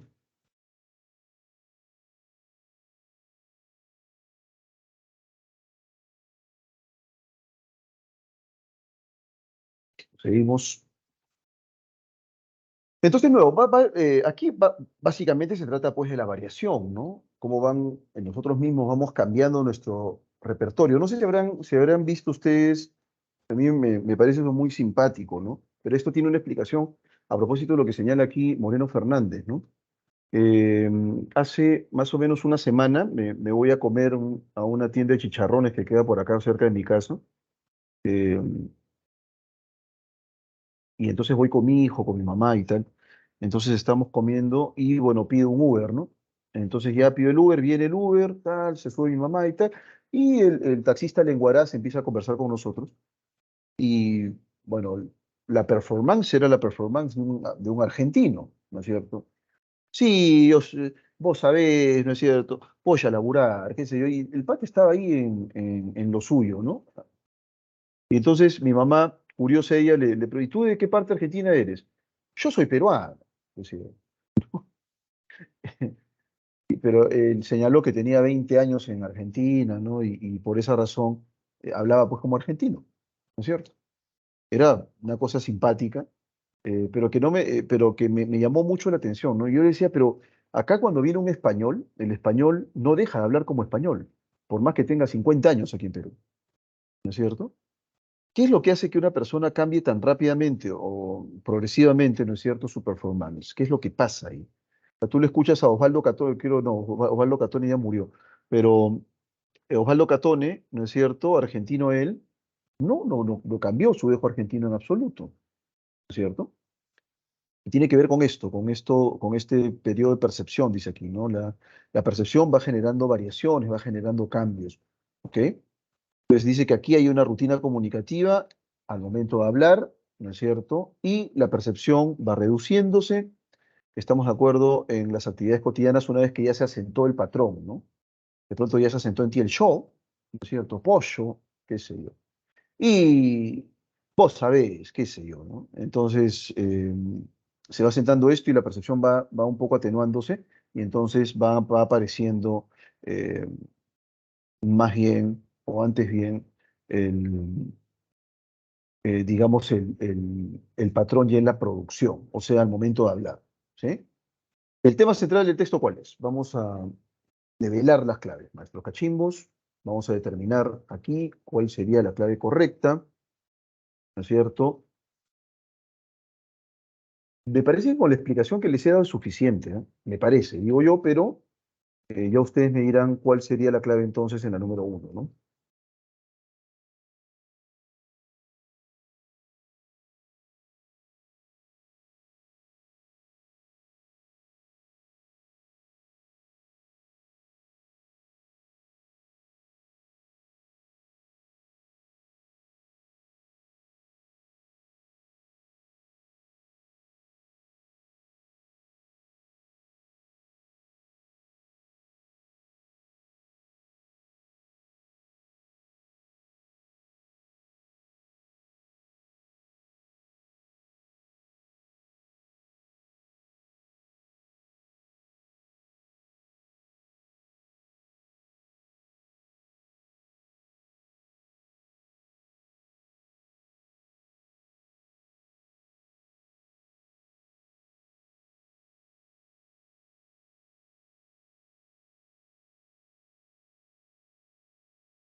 Efectivamente, Rodrigo, Sebastián, muy bien, maestro, es la C, el papel determinante de la percepción en la adquisición de la variación, ¿no?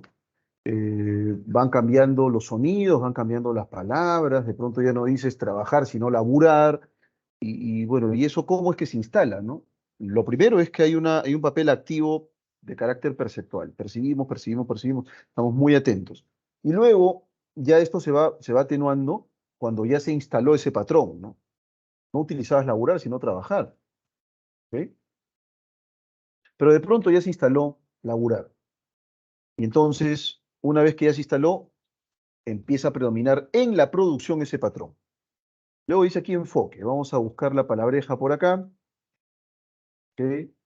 Dice aquí. Y es que la percepción tiene un papel decisivo en la adquisición de la variación,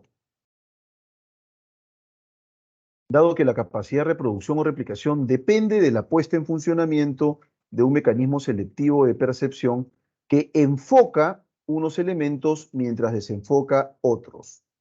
¿Cierto? ¿Está? Y aquí nos dicen enfoque. ¿Qué implica? ¿Qué implica la palabra enfocar? Porque aquí es un verbo, ¿no es cierto? Enfocar, ¿qué cosa implica? Registro, prominencia, llanura, necedad o grabación. Bueno, me parece que si enfoca uno y más bien desenfoca a otros, esto tiene que ver con mucha claridad, ¿no es cierto? Con una palabra aquí en rigor, ustedes ya me dirán, B, correcto, Franco Leonardo, correcto, Joan Abdiel, correcto, Rodrigo Sebastián, es la B. Muy bien, prominencia, ¿no es cierto? Correcto.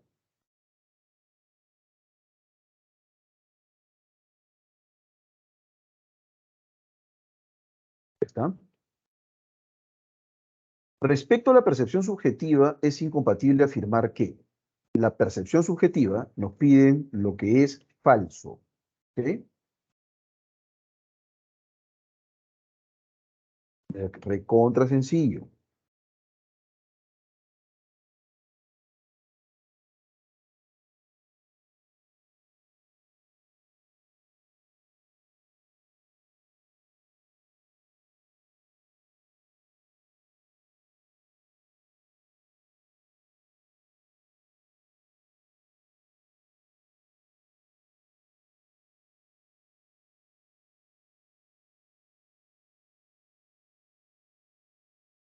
A ver, los voy esperando para poder discutir esta pregunta.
Bueno, ahora sí se quedaron mudos. Bien, vamos a volver. Dice aquí lo siguiente, ¿eh? Miren aquí, ¿eh? Ojo con esto, presten atención. Una vez completado el proceso, ¿ok? Una vez completado el proceso adquisitivo de la lengua, la percepción dejará de ser funcional como recurso cognoscitivo y solo se reactivará en los procesos posteriores de aprendizaje sistematizado de la escuela. Completado el periodo óptimo de percepción, se establece una rutina comunicativa en el plano de la producción. De nuevo, en la que el papel de la percepción se reduce al máximo en las funciones comunicativas cotidianas. No es que siempre estemos percibiendo, percibiendo, percibiendo, percibiendo. ¿Ok? Va a haber una intensa actividad perceptual, pero esta va a atenuarse. ¿Cuál sería la clave entonces?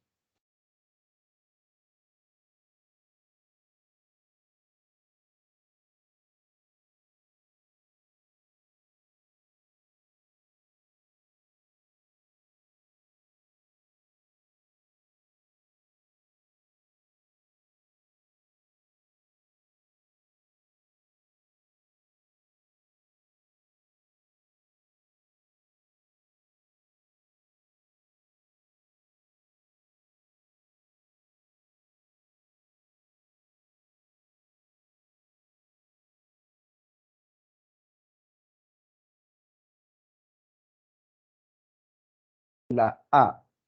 Por ahí Franco me dice la C. Vamos a leer las dos, ¿no? Es un recurso cognoscitivo permanente en el desarrollo humano. La clave es esta, no es permanente, pues, no es permanente. Una vez que ya se instaló el patrón, baja su ritmo, baja su nivel, ¿no es cierto? Y entonces todo lo ceñimos a la producción, ¿ya? ¿Por qué razón la C no puede ser la clave? Ocurre que si tú te vas, por ejemplo, te vas de aquí de Perú a España, vas a estar, ¿no es cierto?, con este mecanismo perceptual muy activo para poder comprender cómo hablan determinadas palabras, determinada jerga. Va a estar así, activo, activo, muy activo. En ese sentido, sí es cierto decir que la percepción subjetiva, si tú viajas, por ejemplo, a Nicaragua, viajas, no sé, a Venezuela, la percepción se va a activar hasta que se regule. Una vez que ya comprendiste los giros, las palabras nuevas, empieza la producción. ¿Ok? No sé si hasta aquí está claro, maestro, por qué la C no puede ser clave. ¿Ok?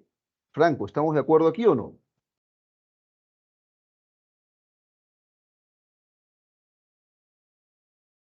Bueno,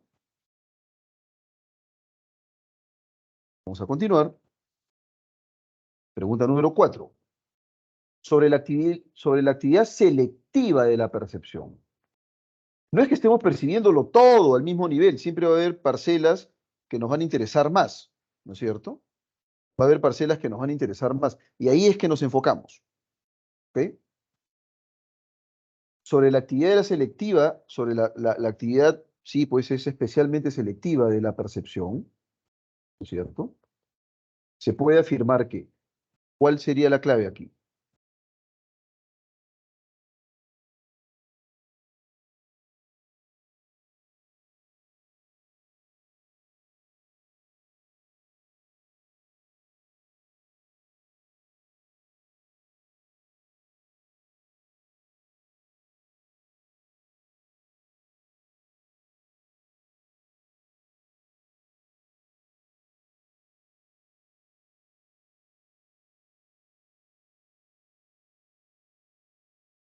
Me parece que también están ahí dudando, así que voy a subir un poco y quiero que por favor se enfoquen en esto. ¿Ah? Miren aquí, ¿ah?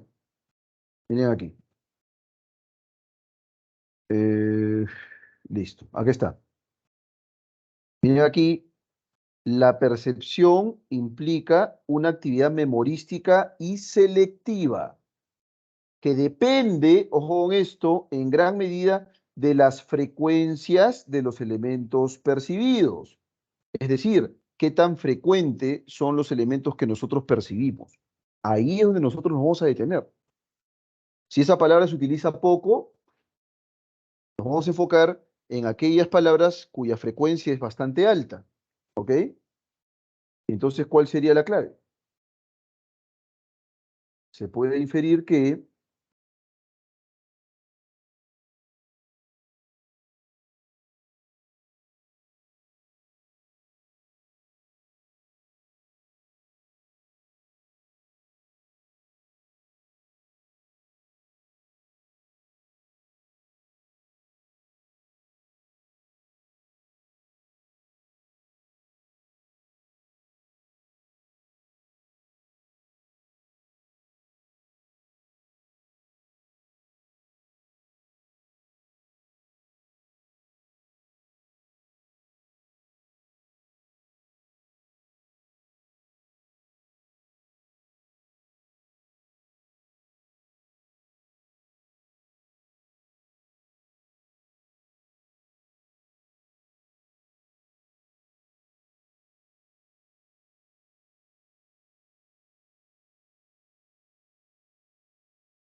la A, por supuesto, ¿sí? El factor estadístico es importante porque nosotros reconocemos qué palabras se utilizan de manera más o menos frecuente. Son en aquellas en las que advertimos una frecuencia muy alta en la que nos enfocamos, ¿ok? ¿Y qué pasaría si un hablante de español llegase por primera vez a una comunidad de habla francesa? ¿Cuál sería la consecuencia de ese ejercicio de extrapolación? Imagínate tú o yo llegamos a una comunidad de habla francesa. ¿Qué ocurriría?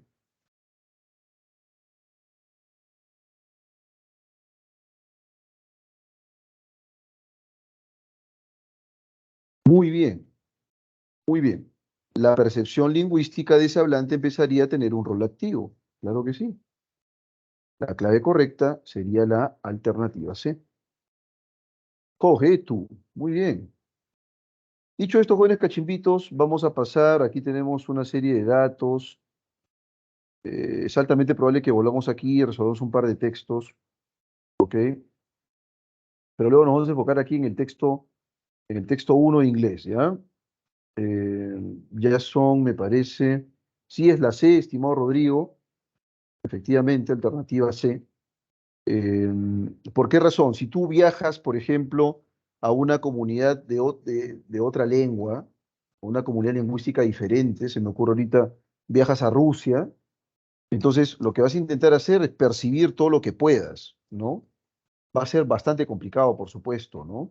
Incluso si sabes ruso, si has aprendido ruso en un centro de idiomas, ¿ya? Va a ser sumamente complejo. Luego, una vez que tú ya has activado las palabras que son frecuentes o no, es que luego viene la cuestión de la producción oral. Bien, lo dejamos ahí, continuamos en breve. Cuídense mucho.